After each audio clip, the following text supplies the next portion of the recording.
O Dia do Trabalhador de 2025 ficou marcado pela manifestação do movimento Vida Além do Trabalho, que tem como pauta principal o fim da jornada 6x1. O movimento, chamado de VAT, foi iniciado pelo hoje vereador Rique Azevedo, do PSOL do Rio. A deputada federal Érica Hilton, também do PSOL, encampou a ideia e apresentou uma PEC na Câmara Federal para pôr fim a esse tipo de escala, além de propor uma redução da carga horária do trabalho de 44 horas semanais para 36 horas. A proposta começou a ser discutida em audiência pública na Comissão de Direitos Humanos do Senado. O presidente também passou a apoiar essa luta. Em pronunciamento na véspera do Dia do Trabalhador, Lula prometeu aprofundar o debate sobre o fim da escala 6x1. Embora seja ex-sindicalista e membro fundador do PT, Lula tem tido dificuldades para dialogar com a classe trabalhadora diante das inúmeras transformações nos últimos anos, como a reforma trabalhista de Michel Temer e a uberização de diversos serviços e profissões. O fim da jornada 6x1 reorganizou o campo progressista e tirou o véu populista da extrema-direita, que não conseguiu disfarçar o lado que defende nessa história toda. Segunda-feira, 26 de maio de 2025.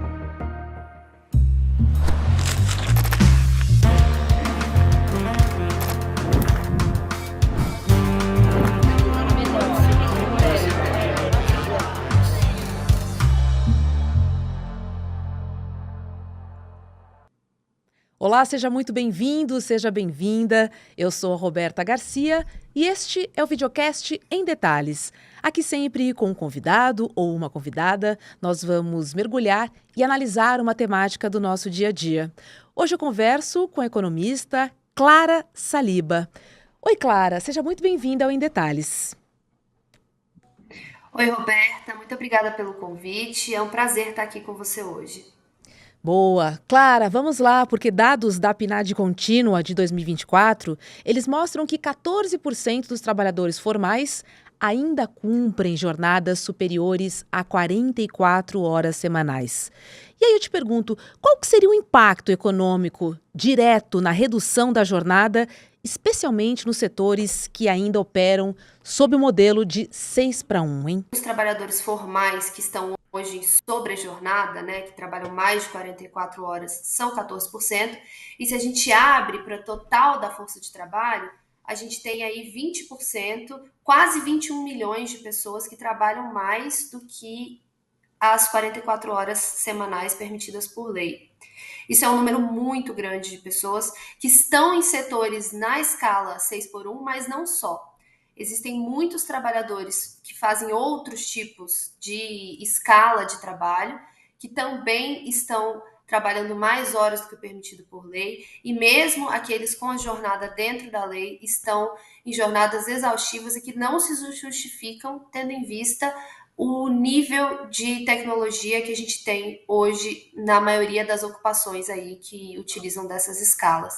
Então, os impactos de uma redução da jornada de trabalho para essa população seriam de um aumento de qualidade de vida pouco comparável a qualquer outra coisa que a gente já viu. É uma verdadeira ressignificação do papel do trabalho na vida das pessoas e que num momento de tanto avanço de tecnologia, em que o cotidiano do trabalho se torna tão mais automatizado, é com certeza muito caro.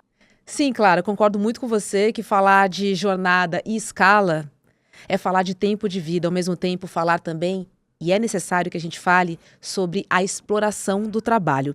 Agora, em termos de produtividade, há estudos que apontam ganhos com jornadas menores, mas ao mesmo tempo a gente vê uma resistência muito grande de certos setores. O que você diria a eles? Então, Roberta, a produtividade do trabalho, ela é inversamente proporcional ao tamanho da jornada, né? E existem alguns fatores que podem explicar isso, principalmente em trabalhos que são manuais ou em trabalhos que exigem uma repetição de tarefas muito grande. Por que isso acontece? À medida em que o trabalhador está há mais tempo realizando essa tarefa, ele vai ficando fadigado, é o que acontece com todos nós.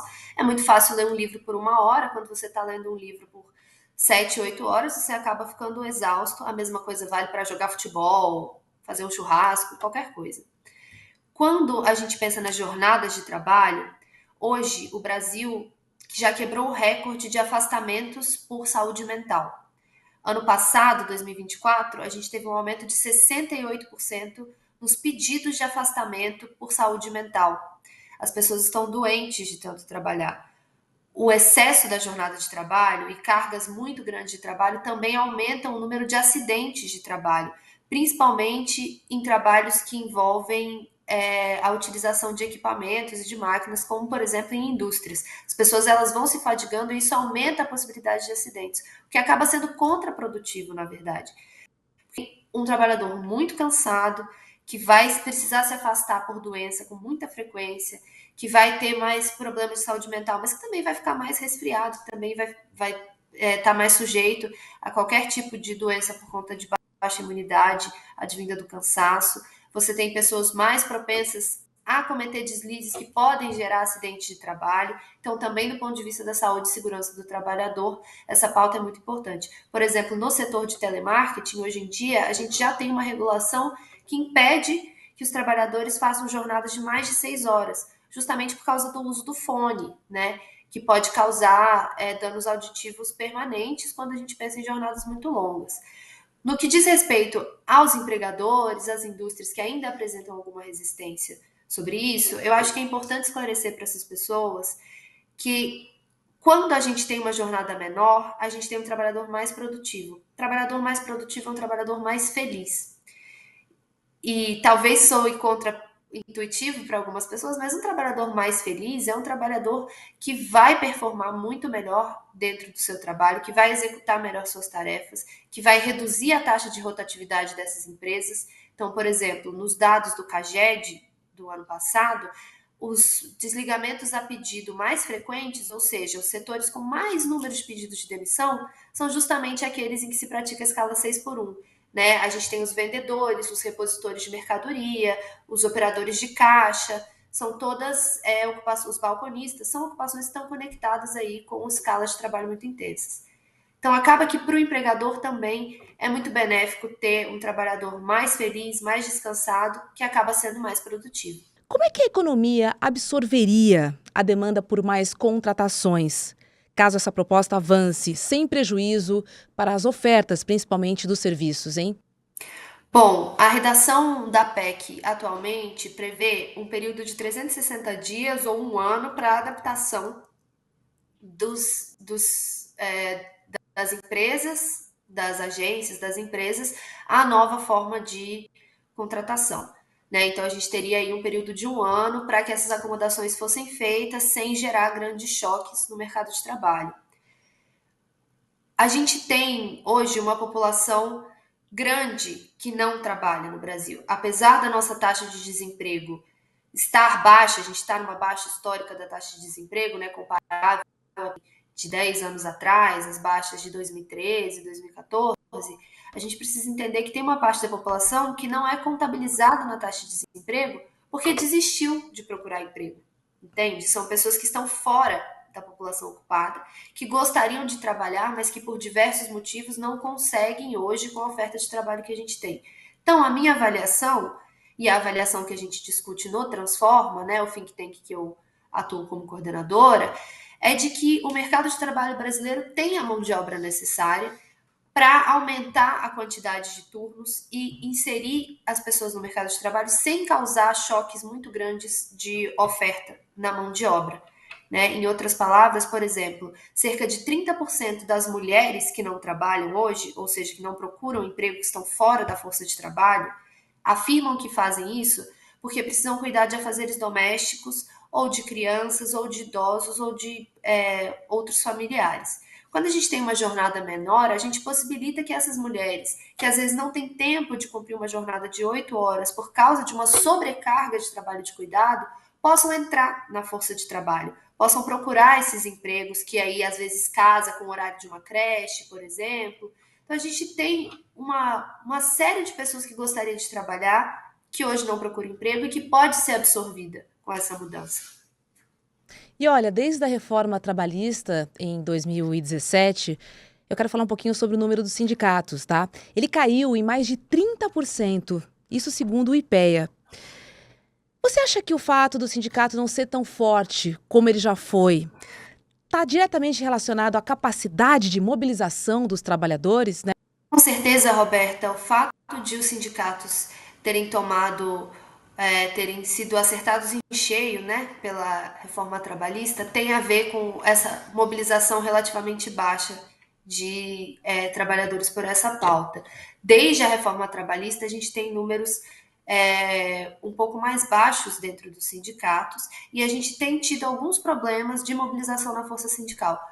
No entanto, e aqui basta olhar para a história da organização trabalhista, para como os trabalhadores vêm se organizando diante de mudanças de cenário, de mudanças de tecnologia desde a Revolução Industrial, os trabalhadores hoje têm encontrado novas formas de se organizar e de estar presentes na luta trabalhista, que não anulam e nem diminuem a importância dos sindicatos, que são uma ferramenta essencial no poder de negociação, mas que, por exemplo, podem somar a essa luta. A gente vê hoje o movimento VAT, por exemplo, né, que é um movimento que começou essencialmente online por conta do nosso colega Henrique Azevedo, dentro da plataforma do TikTok, nas plataformas de redes sociais. Então, a mobilização pelo fim da escala 6 por 1 tem crescido, inclusive por outras vias, principalmente no meio digital. E eu acredito que existe uma possibilidade grande da força sindical unir forças com esses trabalhadores que vêm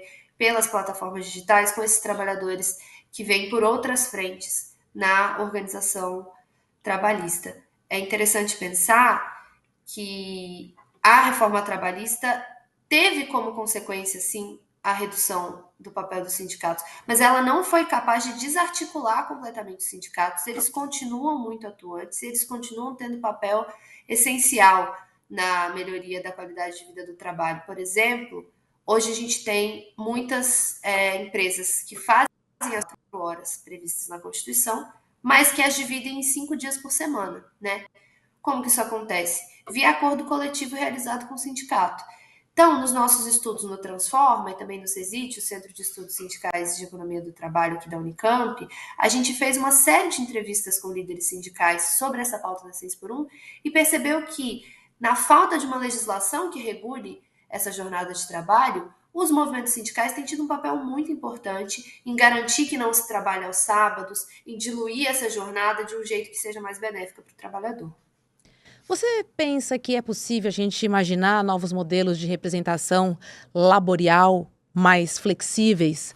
Pensando nessa precarização, pensando também na uberização e pensando nesse novo modelo mesmo de trabalho. O que eu tenho para dizer é que desde a Revolução Industrial, a forma como o trabalho se organiza mudou diversas vezes. As jornadas de trabalho mudaram, as formas como se enxergava o trabalho, onde se exerce o trabalho, por meio de que ferramenta, e isso não significou uma redução na organização trabalhista, mas sim uma ressignificação e criação de outros meios. Quais são esses outros meios? Eu não consigo dizer baseado no que eu estudo sinceramente, mas eu acredito fortemente que os trabalhadores encontram maneiras ali nas brechas de se organizar e de reinventar a organização sindical. Não à toa o movimento sindical é um movimento tão vitalício, né? Faz muito tempo que ele está aí e a gente tem a impressão de que ele vai continuar ainda por muitos anos ativo.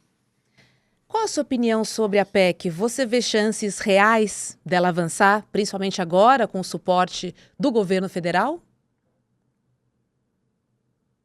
Sim, eu vejo chances reais da PEC avançar. Ela ainda está num estágio muito jovem, né? Ela precisa passar por muitas tramitações burocráticas ainda na Câmara, no Congresso, e é possível que esse texto sofra algumas modificações ainda. É muito difícil que um projeto de lei, uma PEC, né, no caso é uma PEC ainda mais difícil, que ele passe sem nenhuma modificação textual por todas as casas do Poder Legislativo, né? Então, a gente tem a expectativa de que haja algumas mudanças, talvez o prazo aumente, né? A gente ainda precisa entender quais negociações vão ter que ser feitas, mas eu acredito que com o apoio da classe trabalhadora, que é quem mais se beneficia desse texto, e com esse apoio sendo mostrado nas ruas, nas redes sociais, é muito possível que essa PEC seja sim aprovada. Na sua opinião, quais serão as maiores resistências para a aprovação dessa PEC?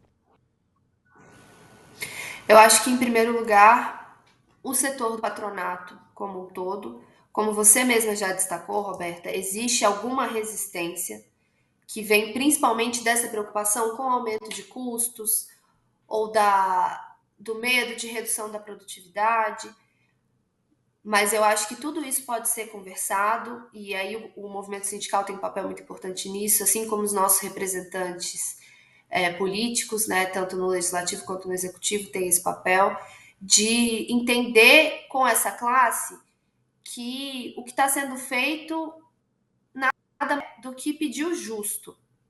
Né? A produtividade do trabalho tem aumentado, a gente vê muitas pessoas falando que o Brasil é um país com uma produtividade de trabalho muito baixa, que isso seria um problema, que é possível fazer em outros países, mas não é aqui porque a nossa produtividade é baixa.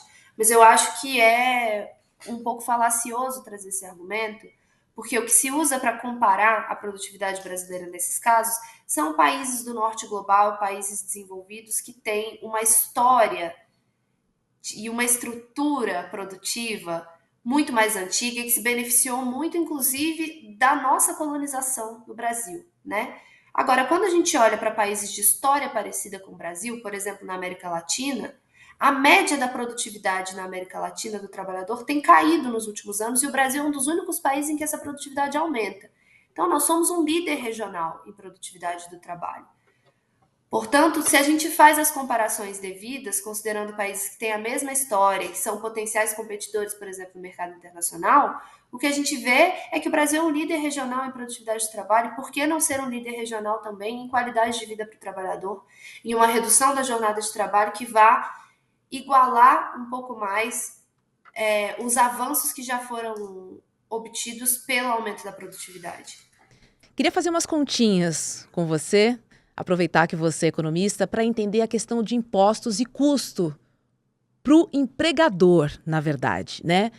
Se eu tenho uma redução de jornada, eu vou precisar de mais funcionários para minha empresa. Isso levaria a um aumento com o custo de impostos? Ou seja, as empresas pagariam mais do que elas pagam hoje em dia? Então, quando a gente olha para os impostos, especialmente impostos relacionados diretamente ao trabalho, é possível que os empregadores paguem mais impostos caso eles tenham que contratar mais pessoas. É importante bater na tecla da produtividade para entender que isso não é uma conta direta, né? Eu não necessariamente vou ter que contratar tantos trabalhadores quanto eu precisaria no regime atual, porque a produtividade do trabalho vai aumentar. Então, eu vou ter que contratar mais trabalhadores, mas não tantos trabalhadores quanto se eu considerasse a minha produtividade constante. Mas, por outro lado, quando a gente pensa nos custos do trabalho, especialmente para o pequeno empregador, que é quem fica mais preocupado com essa conta, a gente precisa entender que não é o trabalhador que precisa pagar essa conta da carga tributária muito onerosa para os pequenos empregadores. Entende? Os trabalhadores estão demandando uma menor trabalho, mas isso pode e deve vir acompanhado de mudanças tributárias que estão sendo pensadas agora, com a redução das isenções tributárias para as grandes empresas, que, por exemplo, minam a competitividade desse pequeno empregador. Então, o que eu quero dizer aqui é que talvez o grande alvo que precise ser combatido nessa questão toda não é o custo do trabalho, mas talvez o nível de isenções para o grande capital, que diminui a possibilidade do pequeno comerciante, do pequeno empregador, do pequeno empresário competir dentro do mercado maiores que pagam pouquíssimo imposto. A conta acaba caindo muito para o pequeno empresário, mas menos por causa do trabalhador e mais por causa de outras isenções tributárias. Quando a gente fala em produtividade, né, e diminuição da carga horária de trabalho, quais países são referências nessa dobradinha de sucesso?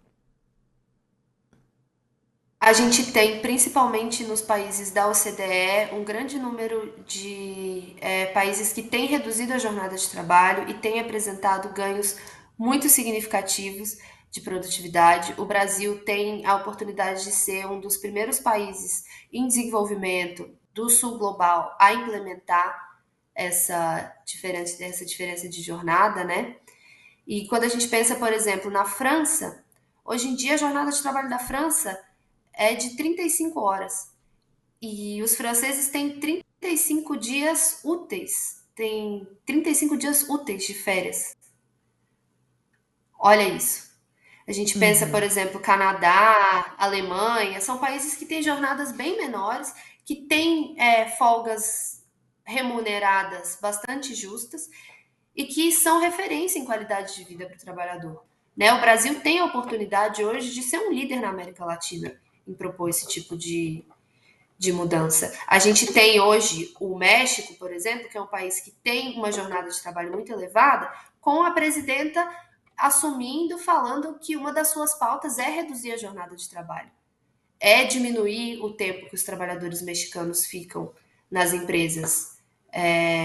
Então, a gente tem algumas experiências de sucesso, principalmente no Norte Global, e o Brasil sendo aí um dos países que encabeçam esse movimento para o Sul Global e que traz a possibilidade de pioneirismo. Agora, Clara, o discurso da extrema-direita, né, que costuma, claro, se opor à regulação do trabalho, eles dizem que são contra em nome da liberdade econômica. Clara, o que os dados nos dizem sobre o efeito dessa tal liberdade que eles tanto defendem? Isso pensando agora no trabalhador, nos trabalhadores desses últimos anos. Olha, eu acho muito difícil a gente falar em liberdade quando a gente tem uma população que trabalha 8 horas por dia, pega condução por 2, 3 horas e meia, acaba ficando no trabalho 9 horas, chega em casa, dorme, vai trabalhar de novo e não tem tempo de curtir a sua vida, de passar tempo com a sua família, de se capacitar, de dispor do seu tempo de vida como bem entende, né? Se a gente pensa em liberdade, e eu acho que esse é um dos grandes problemas do discurso da extrema-direita, quando a gente vai falar da pauta da liberdade, a gente quer que as pessoas sejam livres para quê? Porque hoje o brasileiro é livre para trabalhar até morrer, com uma aposentadoria muito baixa, com jornadas de trabalho extenuantes, que impactam física e psicologicamente a saúde do trabalhador. Né? Quantos pais a gente não vê, quantos pais e mães que não têm tempo de levar o filho à escola, de ir numa reunião de pais, porque precisam trabalhar todos os dias da semana, 6 dias por semana. Quantas pessoas não conseguem fazer do seu tempo o que bem entenderem, não conseguem ir num culto religioso no domingo, porque não tem folga no domingo, não conseguem visitar seus pais, visitar seus parentes no fim de semana, porque a folga hoje de quem trabalha em escala 6x1 pode cair em vários dias diferentes da semana, né? A legislação brasileira hoje não regula a escala de trabalho, ela regula a jornada.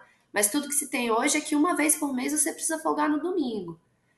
De resto, essas folgas são coordenadas em escala. Então, quando a gente pensa em liberdade, eu acho que a primeira liberdade que tem que ser colocada é a liberdade sobre o próprio tempo, né? Eu acho que é mais do que justo que os trabalhadores que se dedicam tanto e que se empenham no seu trabalho, porque é justamente dele que lhes vem o seu sustento, tenham a possibilidade de desfrutar daquilo que eles ganham em outros momentos. E que tenham liberdade, por exemplo, para se capacitar, para estudar, para fazer inglês, para começar um empreendimento. Tem tanta coisa que pode ser feita com esse tempo que, inclusive, contribui para a produtividade do Brasil e que aumenta a possibilidade de livre iniciativa, por exemplo, e que não está sendo feita hoje porque estes trabalhadores, especialmente os na escala 6x1, mas não só, porque existem muitos trabalhadores na escala 5x2 que também estão em sobretrabalho hoje, que trabalham mais de 44 horas, que é permitido por lei.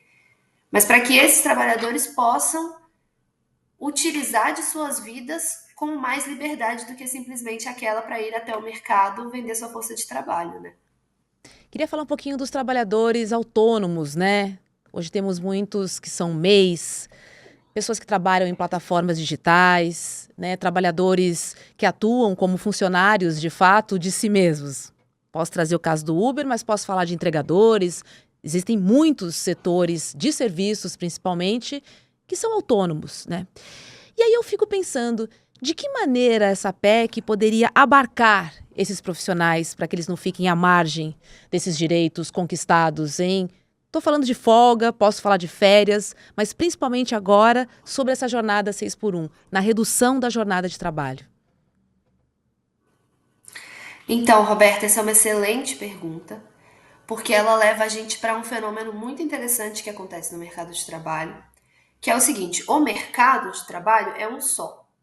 Independente dos diferentes vínculos, das diferentes formas nas quais esse trabalho se organiza, o que eu tenho são trabalhadores buscando colocação profissional em uma miríade de possibilidades de trabalho. Quando uma dessas possibilidades é regulada de determinada forma, o que acontece é como se fosse um espelho para o resto do mercado. Por quê? Por causa da concorrência. Então, se o trabalhador CLT ganha o direito de não trabalhar 6x1, é muito possível que essa prática passe a ser adotada também em outros regimes de trabalho. Eu te trago um exemplo, por exemplo, de de trabalhadores que são MEI e que têm 13º, e que têm férias remuneradas, e que têm feriado. Apesar disso não necessariamente ser colocado dentro do contrato, eles não estão sobre essa legislação, esses benefícios também são estendidos a eles. Por quê? Porque os empregadores sabem que se eles não estendem um benefício que existe em uma série de empresas para os trabalhadores da sua empresa, esses trabalhadores vão migrar, vão buscar outros postos. E aí, nesse sentido, quando a gente fala do trabalhador plataformizado, isso também se torna mais uma ferramenta de negociação para os trabalhadores plataformizados, né? Uma das grandes queixas do trabalho CLT hoje, e uma coisa que a gente escuta muitos entregadores, muitos motoristas de aplicativo apontarem como um benefício do seu trabalho, é a falta de flexibilidade, é o fato de que as jornadas são muito longas em muitos dias da semana e esse trabalhador não consegue ali ter um tempo para ele, e aí muitos optam por ir para o trabalho por plataforma justamente atrás dessa flexibilidade. Mas veja, se a escala de trabalho se realizar formal, é muito possível que os trabalhadores plataformizados, pelo menos em parte, queiram migrar de volta para o trabalho formal. Isso aumenta o poder de negociação dos trabalhadores plataformizados, porque se as empresas de plataforma não oferecem em contrapartida maiores benefícios de trabalho, elas acabam perdendo uma mão de obra. Clara Saliba, vamos ficar de olho no avanço dessa PEC. A gente sabe que ela é importante para o trabalhador, ela reflete na produtividade e, principalmente, no bem-estar social, agora pensando no bem comum. Obrigada e um bom dia para você. Com certeza, Roberta, muito obrigada. Foi muito bom conversar com você. O Em Detalhes de hoje fica por aqui. Para você que nos acompanha pelo YouTube, agora é hora de CL Mercado e Investimentos com Débora Maganha e, na sequência, tem Rolê CL. Eu te encontro aqui na programação do ICL. Obrigada pela sua companhia. Até mais. Vem aí a investigação mais detalhada que a gente já fez aqui no ICL. Eu, Juliana Dalpiva e o repórter Igor Melo vamos mostrar para você a confusa história do patrimônio do Silas Malafaia. E eu posso te adiantar que só em 2018 ele recebeu quase R$1 milhão da igreja dele. Dia 29 de maio, às 8 horas da noite, a gente vai estrear o documentário Império Malafaia e vai mostrar para você documentos e detalhes que ninguém tinha conseguido descobrir até hoje. Don't waste my time. Na loja Sou ICL você encontra camisetas, canecas, mochilas e bonés que carregam ideias.